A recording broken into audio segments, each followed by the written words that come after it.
ओम श्री गणेशाय नमः। ओम नमो भगवते वासुदेवाय नमः। श्रीमद्भागवत महापुराण तृतीय स्कंद का चतुर्दश अध्याय। श्री सुखदेव जी कहते हैं, राजन, प्रयोजनवश सूकर बने श्री हरि की कथा को मैत्रेय जी के मुख से सुनकर भी भक्ति व्रतधारी विदुर जी की पूर्ण तृप्ति न हुई। अतः उन्होंने हाथ जोड़कर फिर पूछा। विदुर जी ने कहा, मुनिवर, हमने यह बात आपके मुख से अभी सुनी है कि आदि दैत्य हिरण्याक्ष को भगवान ने यज्ञ मूर्ति ने ही मारा था।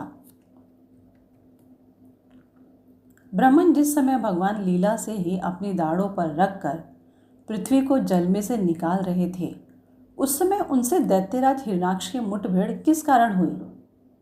श्री मैत्रेय जी ने कहा, विदुर जी, तुम्हारा प्रश्न बड़ा ही सुंदर है, क्योंकि तुम श्री हरि की अवतार कथा के विषय में ही पूछ रहे हो, जो मनुष्य के मृत्यु पाश का छेदन करने वाली है।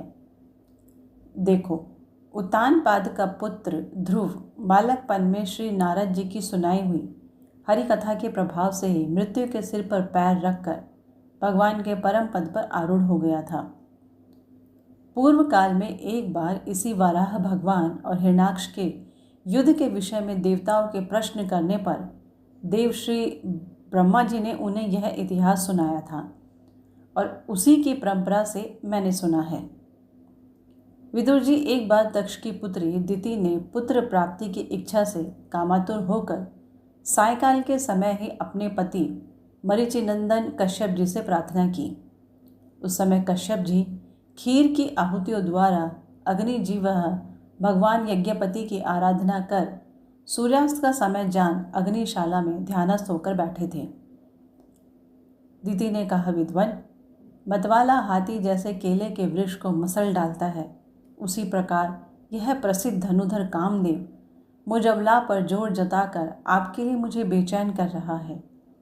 अपनी पुत्रवती सौतों की सुख समृद्धि को देखकर मैं ईर्ष्या की आग से जली जाती हूँ। अतः आप मुझ पर कृपा कीजिए, आपका कल्याण हो। जिनके गर्भ से आप जैसा पति पुत्र रूप से उत्पन्न होता है, वे ही स्त्रियां अपने पतियों से सम्मानिता समझी जाती हैं। उनका सुयश संसार में सर्वत्र फैल जाता है। हमारे पिता प्रजापति दक्ष का अपनी पुत्रियों पर बड़ा स्नेह था। एक बार उन्होंने हम सबको अलग अलग बुलाकर पूछा कि तुम किसे अपना पति बनाना चाहती हो। वे अपनी संतान की सब प्रकार की चिंता रखते थे। अतः हमारा भाव जानकर उन्होंने उनमें से हम 13 पुत्रियों को, जो अपने गुण स्वभाव के अनुरूप थी, आपके साथ ब्याह दिया। अतः मंगल मूर्ते कमल नयन, आप मेरी इच्छा पूर्ण कीजिए, क्योंकि हे महत्तम, आप जैसे महापुरुषों के पास दीन जनों का आना निष्फल नहीं होता। विदुर जी दिति कामदेव के वेग से अत्यंत बेचैन और बेबस हो रही थी। उसने इसी प्रकार बहुत सी बातें बनाते हुए दीन होकर कश्यप जी से प्रार्थना की। तब उन्होंने उसे सुमधुर वाणी से समझाते हुए कहा, भीरू, तुम्हारी इच्छा के अनुसार मैं अभी अभी तुम्हारा प्रिय अवश्य करूँगा। भला जिसके द्वारा अर्थ, धर्म और काम तीनों की सिद्धि होती है, अपनी ऐसी पत्नी की कामना कौन पूर्ण नहीं करेगा? जिस प्रकार जहाज पर चढ़कर मनुष्य महासागर को पार कर लेता है, उसी प्रकार गृहस्थ आश्रमी दूसरे आश्रमों को आश्रय देता हुआ अपने आश्रम द्वारा स्वयं भी दुख समुद्र के पार हो जाता है। मानिनी, स्त्री हो तो त्रिविध पुरुषार्थ की कामना वाले पुरुष का आधा अंग कहा गया है। उस पर अपनी गृहस्थी का भार डालकर पुरुष निश्चिंत होकर विचरता है।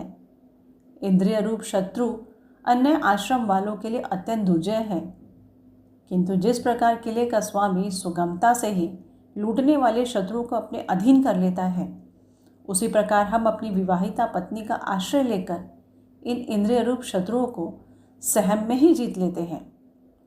गृहेश्वरी, तुम जैसी भार्या के उपकारों का बदला तो हम अथवा और कोई भी गुणग्राही पुरुष अपनी सारी उम्र में अथवा जन्मांतर में भी पूर्ण रूप से नहीं चुका सकते। तो भी तुम्हारी इस संतान प्राप्ति की इच्छा को मैं यथाशक्ति अवश्य पूर्ण करूँगा। तुम अभी एक मूर्ख ठहरो, जिससे लोग मेरी निंदा ना करें।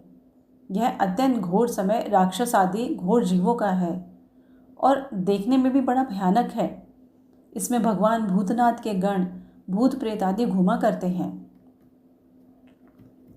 साध्वी, इस संध्या काल में भूत भावन भूतपति भगवान शंकर अपने गण भूत प्रेतादि को साथ लिए बैल पर चढ़कर विचरा करते हैं, जिनका जटाजूट शमशान भूमि से उठे हुए बवंडर की धूलि से दूषित होकर दैदीप्यमान हो रहा है तथा जिनके सुवर्ण कांतिमय गौर शरीर में भस्म लगी हुई है। वे तुम्हारे देवर महादेव जी अपने सूर्य, चंद्रमा और अग्निरूप 3 नेत्रों से सभी को देखते रहते हैं। संसार में उनका अपना कोई अपना या पराया नहीं है, ना ही कोई अधिक आदरणीय और ना निंदनीय ही है। हम लोग तो अनेक प्रकार के व्रतों का पालन करके उनकी माया को ही ग्रहण करना चाहते हैं, जिसे उन्होंने भोग कर लात मार दी। विवेकी पुरुष अविद्या के आवरण को हटाने की इच्छा से उनके निर्मल चरित्र का गान किया करते हैं। उनसे बढ़कर तो क्या, उनके समान भी कोई नहीं है और उन तक केवल सत्पुरुषों की ही पहुँच है। यह सब होने पर भी स्वयं पिशाचों का सा आचरण करते हैं। यह नर शरीर कुत्तों का भोजन है।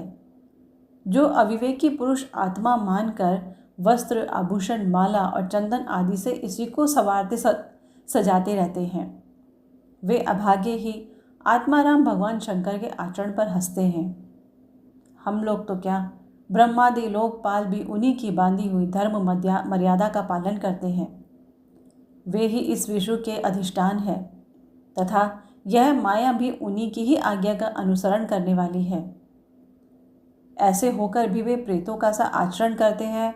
अहो, उन जगत व्यापक प्रभु की यह अद्भुत लीला कुछ समझ में नहीं आती। मैत्रेय जी कहते हैं, पति के इस प्रकार समझाने पर भी कामातुर दिति ने वैश्या के समान निर्लज होकर ब्रह्मश्री कश्यप जी का वस्त्र पकड़ लिया। तब कश्यप जी ने उस निंदित कर्म में अपनी भार्या का बहुत आग्रह देख देव को नमस्कार किया और एकांत में उसके साथ समागम किया। फिर जल में स्नान कर प्राण और वाणी का संयम करके विशुद्ध ज्योतिर्मय सनातन ब्रह्म का ध्यान करते हुए उसी का जप करने लगे। विदुर जी दिति को भी उस निंदित कर्म के कारण बड़ी लज्जा आई और वह ब्रह्म ऋषि के पास जा सिर नीचा करके इस प्रकार कहने लगी।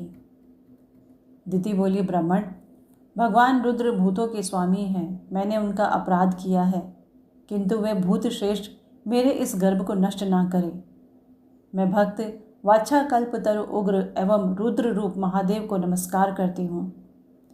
वे सत्पुरुषों के लिए कल्याणकारी एवं दंड देने के भाव से रहित है, किंतु दुष्टों के लिए क्रोध मूर्ति दंडपाणी है। हम स्त्रियों पर तो व्याघ्र भी दिया करते हैं, फिर वे सतीपति तो मेरे बहनों और परम कृपालु हैं, अतः वे मुझ पर प्रसन्न हो। श्री मैत्रेय जी ने कहा, विदुर जी, प्रजापति कश्यप ने सायंकालीन संध्या वंदन आदि कर्म से निवृत्त होने पर देखा कि दिति थर थर कांपती हुई अपनी संतान की लौकिक और परलौकिक उन्नति के लिए प्रार्थना कर रही है। तब उन्होंने उससे कहा, कश्यप जी ने कहा, तुम्हारा चित्त काम वासना से मलिन था, वह समय भी ठीक नहीं था और तुमने मेरी बात भी नहीं मानी तथा देवताओं की भी अवहेलना की। अमंगलमय चंडी, तुम्हारी कोख से 2 बड़े ही अमंगलमय और अधम पुत्र उत्पन्न होंगे। वे बार बार संपूर्ण लोक और लोकपालों को अपने अत्याचारों से रुलाएंगे। जब उनके हाथ से बहुत से निरपराध और दीन प्राणी मारे जाने लगेंगे, स्त्रियों पर अत्याचार होने लगेंगे और महात्माओं को क्षुब्ध किया जाने लगेगा, उस समय संपूर्ण लोकों की रक्षा करने वाले श्री जगदीश्वर कुपित होकर अवतार लेंगे और इंद्र जैसे पर्वतों का दमन करता है, उसी प्रकार उनका वध करेंगे। दीदी ने कहा, प्रभु, मैं भी यही चाहती हूँ कि यदि मेरे पुत्रों का वध हो तो वह साक्षात भगवान चक्रपाणि के हाथ से ही हो, कुपित ब्राह्मणों के शाप आदि से ना हो। जो जीव ब्राह्मणों के शाप से दग्ध अथवा प्राणियों को भय देने वाला होता है, वह किसी भी योनि में जाए, उस पर नार की जीव भी दया नहीं करते। कश्यप जी ने कहा, देवी, तुमने अपने किए पर शोक और पश्चाताप प्रकट किया है, तुम्हें शीघ्र ही अचित और अनुचित का विचार भी हो गया तथा भगवान विष्णु, शिव और मेरे प्रति भी तुम्हारा बहुत आदर जान पड़ता है। इसलिए तुम्हारे एक पुत्र के 4 पुत्रों में से एक ऐसा होगा जिसका सत्पुरुष भी मान करेंगे और जिसके पवित्र यश को भक्तगण भगवान के गुणों के साथ गाएंगे। जिस प्रकार खोटे सोने को बार बार तपाकर शुद्ध किया जाता है, उसी प्रकार साधु जन उसके स्वभाव का अनुकरण करने के लिए निर्वैरता आदि उपायों से अपने अंतःकरण को शुद्ध करेंगे।